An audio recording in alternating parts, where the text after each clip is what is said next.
Hi friends, welcome back to the channel. Today I wanted to try something different and I thought that I would share a healthy grocery haul for weight loss with you this week. I kind of been not on my program for the past couple of weeks, so I thought that this might give me a kick in the butt and inspire me to get back on track. So far I've lost 27 pounds following the balanced plate approach, working one-on-one with a dietitian. And these are some of the staples that I always make sure that I have on hand for about the week ahead and what I'm going to eat. Let's just deal with the meat so I can put it back in the freezer. I go to a butcher for my meat. I started doing that probably 3 years ago, and I really strongly recommend, if you can get your meat locally sourced at a local butcher, there's a difference between night and day. So I'll go probably every 3 months, do a big order. So I usually get like ground hamburger. They come in 1 pound packages, which are, you know, the perfect size for us.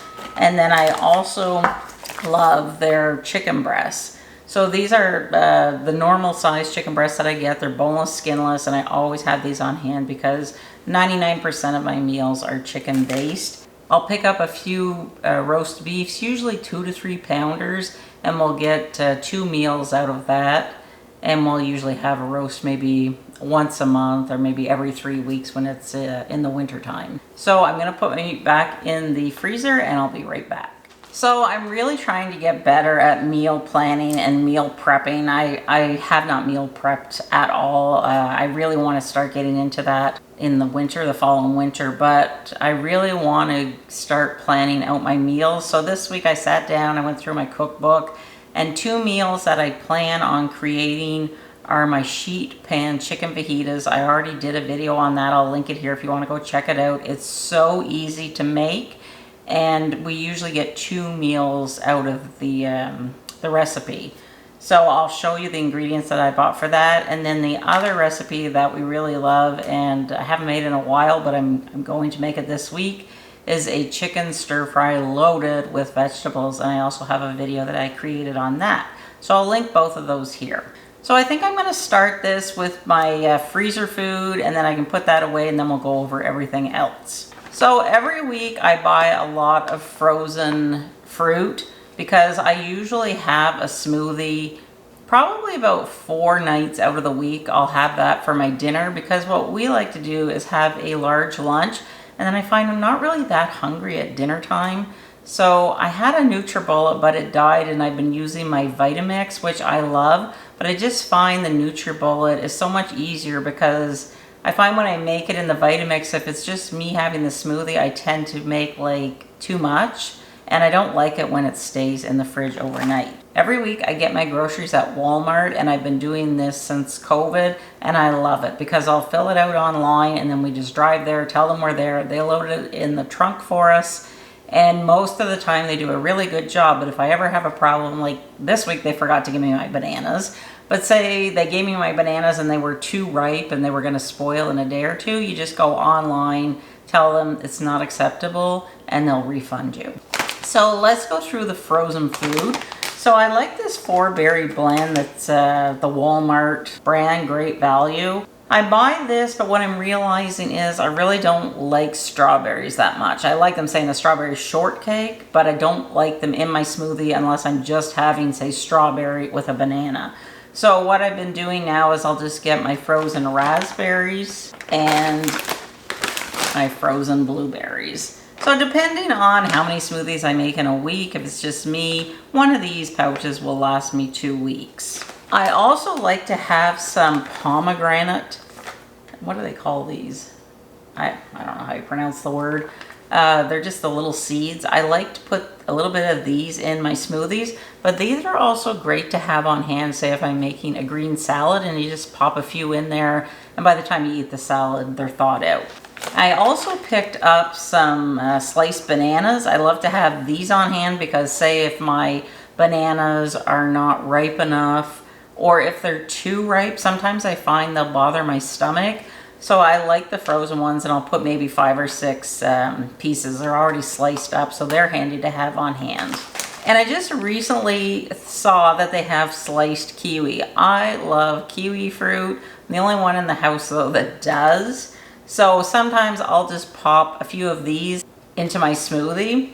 But what I'm planning on doing is I try to make a fruit salad every week with like low glycemic index berries, apples, things like that.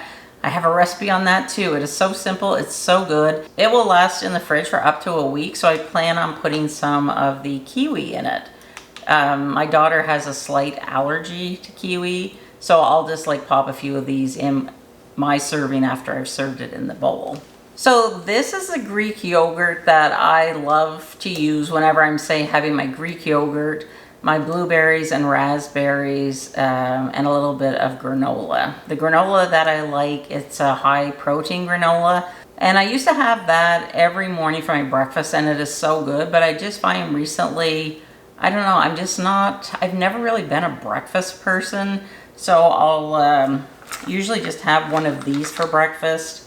And then by the time I get around to having breakfast, like I'll get up at 7, I'll go on the computer, start reading my emails, and then before I know it, it's 9:30, 10 o'clock. So I don't want to have a big breakfast because we like to have lunch around 11:30, 12. So I'll just have one of these Oikos, and the only flavor that I like is the raspberry pomegranate. And the dietitian told me to have one of these with maybe about 4 walnuts, and it just kind of evens things out. So that's usually my breakfast now. But before, when I was eating just yogurt with the berries and the granola, the only Greek yogurt that I like is the 2% vanilla. I've tried the 0% vanilla. I've tried the fat-free, the no sugar. I've tried them all. I don't like any of them except this one.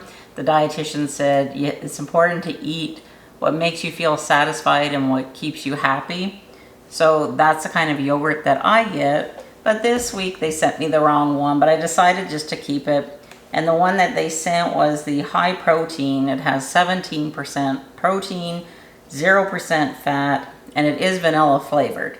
So I will use this in my smoothies. So now let's get on to the rest of the groceries in no particular order. I've been craving cereal, which is very unusual for me because I'm not a cereal person. But if I do have cereal, I will have it for my dinner in the evening.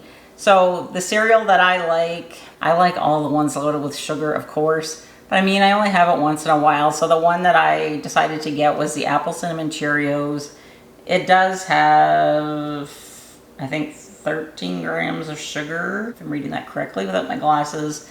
But I mean, it's not like I'm eating this every day. So I'll just have this. And the milk that I use is the Nutribullet 1% milk. I also plan on making an orzo salad this week. So I had to buy some orzo. And orzo is a type of pasta. But I think it's one of the better types of pasta that's, good for you. So the salad that I make, it's loaded with vegetables. And I always cook my rice in chicken broth.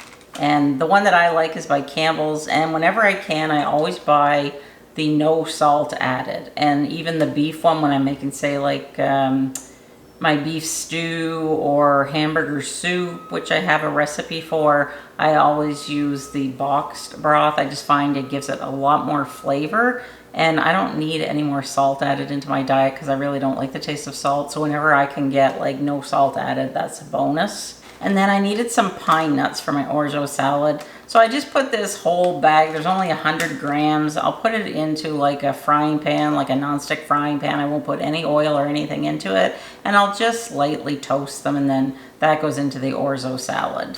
And we needed some bread, and I usually buy the Dempster's. This week I went with the ancient grains.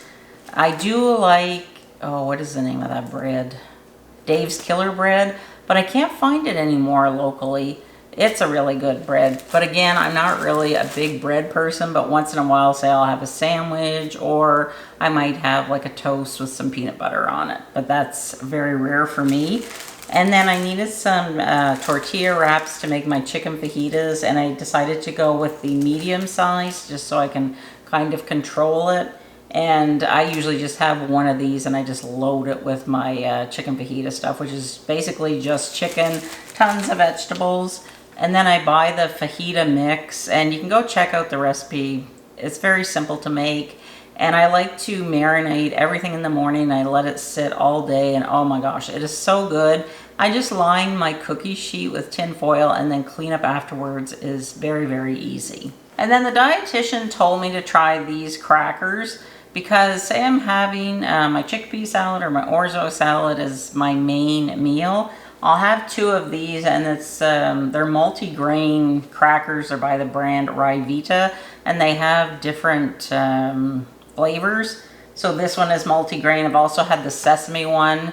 They're good, but she told me they're kind of like tasteless, and I don't disagree with her, but I actually kind of like them. So I usually have 2 of the crackers, and then I'll have the side, the salad as my main meal for lunch. Or what I like to do a lot of times in the evening, if we've had a large meal at dinner time and I'm not that hungry in the evening, I'll make that charcuterie board where I have an apple and I have a cheese stick, and then I'll have maybe 10 almonds, and then I'll have 2 of these. And that's really filling, and I'll have that as my dinner in the evening. Or say sometimes when we're watching television, I'll have it say around 7 p.m. because I've gotten into the habit where in the evening I like to pick up things. I need to get away from that. So at least if I'm going to be picking at things, I want to make sure that I'm controlling what I'm putting into my mouth. And my little charcuterie board, it always fills me up and it satisfies me. And I just find a lot of the times when I'm hungry, I think I'm craving, like carbs or sugar stuff. So what I've been doing is I'll just sit down and I'll have a cheese string, and I find that just takes away the craving. Same thing if I'm craving sugar. Sometimes I'll get like that 3 p.m. crash, where I want like a candy bar or something sugary. I'll have a bowl of my fruit salad, and it just takes that craving away, and it's healthy. Those are just a few little tips that you might like to try. So then I bought some sour cream for the fajitas. I don't use a lot of sour cream. I'll maybe just have like a tablespoon. But I always end up buying the full version or just the regular version. I stay away from the fat-free because if they took the fat out, they had to put sugar in to make it taste better. So I just believe in buying, the regular or how it's normally made because I don't eat a whole lot of it. I had to get some chickpeas for my chickpea salad, and I get the kind where there's no salt added. So I just like drain these, rinse them on the sink, and then just make the salad. It's super easy. And I promise I will make a video with the recipe in soon. Just haven't been feeling that motivated lately to, show my meals or anything because it's so hot here. I'm just so over the heat. And then we always like to have feta cheese on hand. I buy it in this big container. Lasts a long time. I just love a little sprinkle of feta cheese on a salad, in pasta. This weekend I made like a pasta salad. We were having guests over with sun-dried tomatoes. It's not the healthiest salad, but I didn't have a lot of it. But this just gives it a good boost of flavor. So now we're gonna look at the produce I bought. I always get a fresh raspberry and a fresh blueberry. I was going to eat my yogurt parfait, but because they sent the wrong yogurt, I've changed my plan. So these guys are gonna go in my fruit salad. And then I already have 2 pear in the freezer from last week. I put that in. I put in an apple. And yeah, just go check that video out. It is so easy to make. And like I said, it won't spoil. It will last all week. Because the trick is to put some lime juice on. That stops the apple from turning brown. And then just drizzle it with the tiniest amount of maple syrup, but not that fake maple syrup. You gotta use Canadian maple syrup or maple syrup from Vermont, so it's gotta be real maple syrup, and it just takes the tiniest amount. Because I need an apple every day, I just got some of these Royal Gala apples. We went to the apple orchard this morning looking for my Honey Crisp, but they won't be out for probably another 4 to 5 weeks. I just find the apples this time of year, they don't have any taste, and they're kind of like eating baseballs because I think they pick them before they're ripe and they just don't have any taste. So I'm very much looking forward to my Honeycrisp apples. And then I wanted to get some mushrooms. That's gonna go into my chicken stir fry. And normally I'll just buy like broccoli crowns and then I'll cut them up myself. But I did that last week. I bought 4 and I ended up returning 2 because they have black mold in them. So I thought this week I just want to try like the bag ones. I will still like, you know, go through every one, and if there's any spots that I don't like, I'll cut them off and, you know, wash it again. But it just makes like a real quick way to make your stir fry. In my stir fry, it doesn't really matter what vegetables you throw in, but I usually put an onion in. I gotta show you these onions. We went to a local berry farm last week, but they're getting into, you know, also selling vegetables and stuff. I got this, there were 2 white ones for $5. These onions are huge and they're so fresh, because normally when I buy them at the grocery store, sometimes they look like they have a fungus or something. So if you have like a farmer stand or, you know, a market garden nearby, you may want to give it a try, because there's a difference between night and day when you get your food fresh and whenever it comes from the grocery store. But the whole thing with the onion is, because that onion is so huge, I will use half of the white one for in my stir fry. I'll probably use the other half in my fajita. And then I got a cucumber that's going in, what salad does that go in? That goes in my chickpea salad. And then we also got these little baby tomatoes at the farmer's stand, farmer's market. Got 2 packs of these bell peppers. And 1 pack I will use probably all 3 in my fajita, because I like to have lots of vegetables. And then for my stir fry, I'll probably just use 1. And I always love to have a clementine or an orange in the afternoon. Hopefully these are good, because all summer long when I open them, it's like they don't have any juice in them. They were picked like way too early and they haven't ripened. But I'll also throw a couple of these in my fruit salad. So that's my grocery haul for this week. Let me know, did you enjoy this? Would you like to see more grocery hauls? I know that I have been telling you for a long time I'm going to show recipes and what I eat. And I do plan on doing it, but lately I've just been, you know, not feeling like doing it, so I have to be in the mood. So if you haven't subscribed, I hope that you will follow my weight loss journey. And I upload 2 videos a week, and my videos are geared towards women, well, over 50, but any age really. And I talk a lot about fashion, beauty, and healthy living. So thanks for stopping by today. I'll see you soon. Bye.